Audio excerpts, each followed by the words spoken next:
നിന്നോടൊരു 1000 വട്ടം പറഞ്ഞില്ലേ ശ്യാം, എനിക്ക് നിന്നെ ഇഷ്ടമല്ലെന്ന്. പിന്നെ എന്തിനാ നീ എൻ്റെ പിന്നാലെ നടക്കുന്നത്? ശരിയാണ്, നീ പറഞ്ഞു.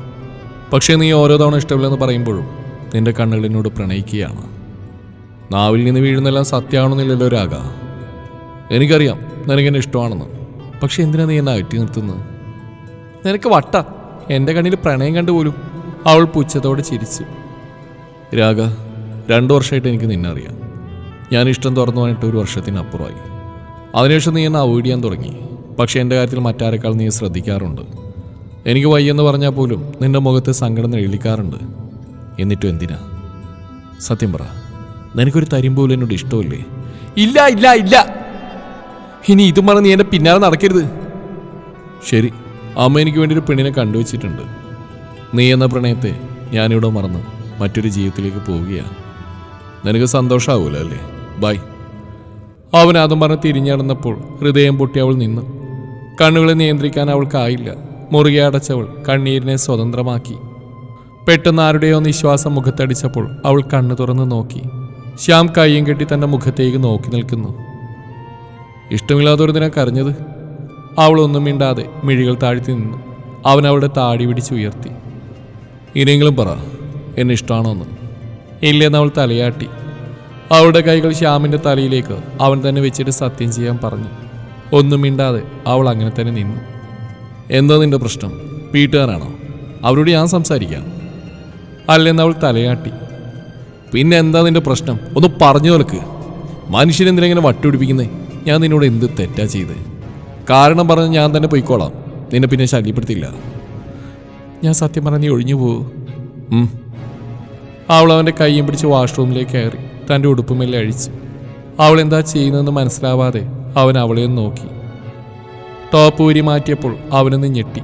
ഒഴിഞ്ഞ മാറിടം 2 ഭാഗത്തും വലിയ വര പോലെ സ്റ്റിച്ചിട്ടിട്ടുണ്ട്. അവളുടെ മുഖത്ത് ഭാവവ്യത്യാസമില്ലായിരുന്നു. വീണ്ടും അവൾ ഡ്രസ്സ് അണിഞ്ഞ് പുറത്തേക്ക് നടന്നു. പിന്നാലെ അവനും. എന്തു പറയണമെന്ന് ചോദിക്കണമെന്നറിയാതെ അവൻ നിശബ്ദനായി. ഇപ്പോൾ മനസ്സിലായില്ലേ കാര്യം എന്താണെന്ന്? ഒരു പെണ്ണിൻ്റെ അഴകെന്ന് പലരും പറയുന്നത് എനിക്കിപ്പോൾ ഇല്ല. ഒരാളിനെ തൃപ്തിപ്പെടുത്താൻ എനിക്കാവില്ല. അതിനപ്പുറം ഒരു അമ്മയാവാൻ എൻ്റെ കുഞ്ഞിന് മുലയൂട്ടാൻ പോലും എനിക്കാവില്ല. അത് ആ കുഞ്ഞിനോട് ചെയ്യുന്ന തെറ്റാവും. അതുകൊണ്ട് തന്നെ വിവാഹമോ കുടുംബജീവിതം ഞാൻ ആഗ്രഹിക്കുന്നില്ല. ശ്യാം, നിന്നെ എനിക്ക് ഇഷ്ടമാണ്. ഒരു നല്ല സുഹൃത്തായോ അതിനപ്പുറമോ ഒക്കെ. പക്ഷെ ആ ബന്ധം വിവാഹത്തിലേക്ക് എത്തിക്കാൻ എനിക്ക് താല്പര്യമില്ല. ഇപ്പോൾ മനസ്സിലായില്ലേ കാര്യങ്ങൾ? ഇനി നീ എൻ്റെ പിന്നാലെ വരരുത്. പിന്നെ ഇക്കാര്യം വേറെ ആരോടും പറയരുത്. സർജറി കഴിഞ്ഞ് എല്ലാവരുടെയും സഹതാപം നിറഞ്ഞ നോട്ടവും വാക്കുകളും കേട്ടപ്പോൾ എനിക്ക് എന്നെ തന്നെ നഷ്ടപ്പെടുമെന്ന് തോന്നി. അങ്ങനെയാണ് ഞങ്ങൾ ഈ നാട്ടിലേക്ക് വന്ന്. ഇവിടെ ആർക്കും ഇതറിയില്ല. എനിക്ക് ആരുടെയും സഹതാപം വേണ്ട. ഒരു ജോലിയുള്ളതുകൊണ്ട് ആരെയും ആശ്രയിക്കാതെ എനിക്ക് ജീവിക്കാം. എന്നറിയാൻ വരട്ടെ ശ്യാം. അവൾ തിരികെ വീട്ടിലേക്ക് ചെന്നു. മാസം 1 കഴിഞ്ഞു. ശ്യാമുമായിട്ടുള്ള കൂടിക്കാഴ്ചകൾ കുറഞ്ഞു. ഒരേ സ്ഥാപനമാണെങ്കിൽ 2 ഡിപ്പാർട്ട്മെൻ്റ് ആയതിനാൽ കാണാതിരിക്കാൻ പറ്റും.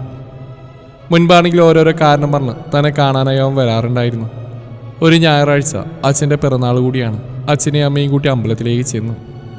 അച്ഛനേറെ പ്രിയപ്പെട്ട സാരിയായിരുന്നു രാഗപ്രിയ അണിഞ്ഞിരുന്ന്. തിരികെ വീട്ടിലേക്ക് എത്തിയപ്പോൾ ഒരു കാറ് മുറ്റത്ത് കിടപ്പുണ്ട്. അവരെ കണ്ടപ്പോൾ കാറിലുള്ളവർ പുറത്തിറങ്ങി. ഒരു ചെറുപ്പക്കാരനും കുറച്ച് പ്രായമായ ഒരാളും. അച്ഛൻ അവരുടെ അടുത്ത് ചെന്നപ്പോഴേക്കും രാഗവാതിൽ തുറന്ന് അവരകത്തേക്ക് ക്ഷണിച്ചു. ഇപ്പോൾ വരാം, നിങ്ങൾ കയറിക്കോ എന്ന് അച്ഛൻ പറഞ്ഞപ്പോൾ അമ്മയും രാഗ അകത്തേക്ക് പോയി. മുറിയിലെത്തി ഡ്രസ്സ് മാറാൻ തുടങ്ങിയപ്പോഴാണ് അച്ഛൻ വിളിച്ച്. കാര്യം ചോദിച്ചപ്പോൾ പെണ്ണ് കാണാമെന്നാണെന്ന് പറഞ്ഞു.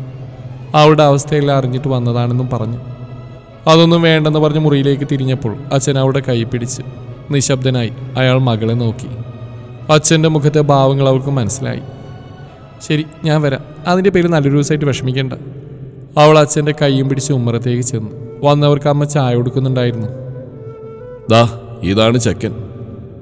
അച്ഛൻ വിരൽ ചൂണ്ടിയടുത്തേക്ക് നോക്കിയതും നെഞ്ചിലൊരു കൊള്ളിയാൻ മിന്നി. ശ്യാം?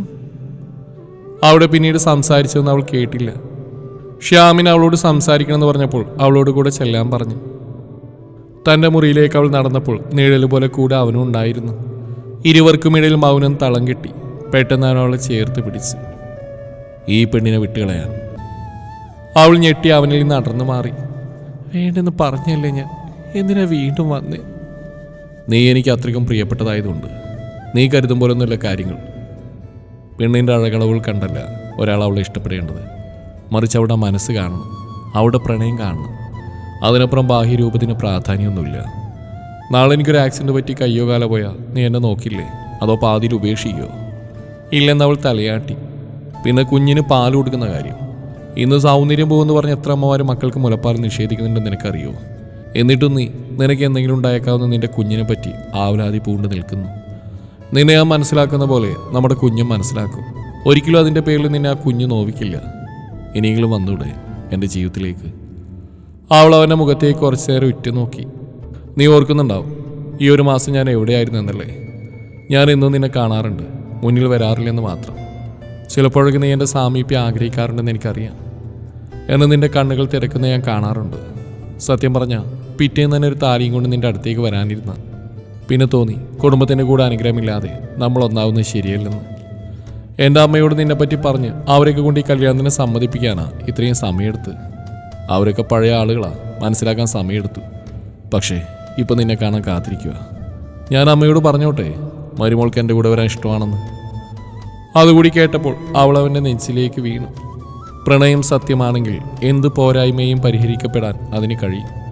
ഓപ്പറേഷൻ തിയേറ്ററിലാണ് എനിക്ക് ജോലി. പലപ്പോഴും കണ്ടിട്ടുണ്ട് ജീവിതം തുടങ്ങും മുമ്പേ പ്രതീക്ഷകൾ നഷ്ടപ്പെട്ട ജീവിതങ്ങൾ. കല്യാണത്തിന് മുമ്പ് തന്നെ ഗർഭപാത്രം നീക്കം ചെയ്തവർ, ബ്രസ്റ്റ് നീക്കം ചെയ്തവർ.